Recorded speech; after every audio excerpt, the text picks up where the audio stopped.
കേരളത്തിൽ പ്രാകൃതമായ റാഗിങ്ങിന് നേതൃത്വം നൽകുന്നത് സംസ്ഥാനം ഭരിക്കുന്ന പാർട്ടിയുടെ വിദ്യാർത്ഥി സംഘടനയാണെന്ന് ബി.ജെ.പി. സംസ്ഥാന അധ്യക്ഷൻ കെ. സുരേന്ദ്രൻ.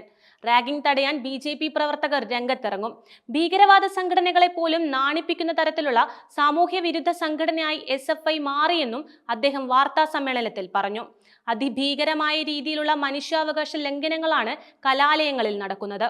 പൂക്കോട് വെറ്റിനറി കോളേജിലെ സിദ്ധാർത്ഥിന്റെ ദാരുണമായ കൊലപാതകത്തിന് ശേഷവും ഇത്തരം പ്രാകൃത നടപടികൾ തുടരുന്നത് മുഖ്യമന്ത്രിയുടെയും സംസ്ഥാന സർക്കാരിന്റെയും ഒത്താശയോടെയാണ്. പോലീസിന്റെ സഹായത്തോടു കൂടിയാണ് കേരളത്തിലെ ക്യാമ്പസുകളിൽ റാഗിംഗ് നടക്കുന്നത്.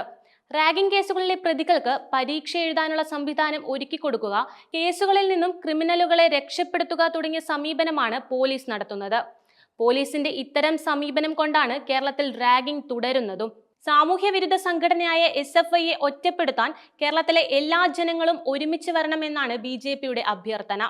റാഗിംഗ് ഭീഷണിക്ക് ഇരയാവുന്ന വിദ്യാർത്ഥികളെ സംരക്ഷിക്കുന്ന നടപടികൾ ബി.ജെ.പി. കൈക്കൊള്ളും. എല്ലാ ജില്ലകളിലും ആന്റി റാഗിംഗ് ഹെൽപ്പ് ഡെസ്കുകൾ പാർട്ടി ആരംഭിക്കും.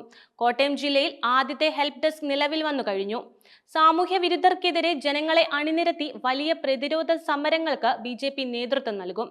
മനുഷ്യത്വ വിരുദ്ധമായ റാഗിംഗ് പോലെയുള്ള കാടത്തരം തുടർന്നാൽ സാമൂഹ്യ വിരുദ്ധരെ ജനങ്ങൾ കൈകാര്യം ചെയ്യുമെന്നും സുരേന്ദ്രൻ ഓർമ്മിപ്പിച്ചു.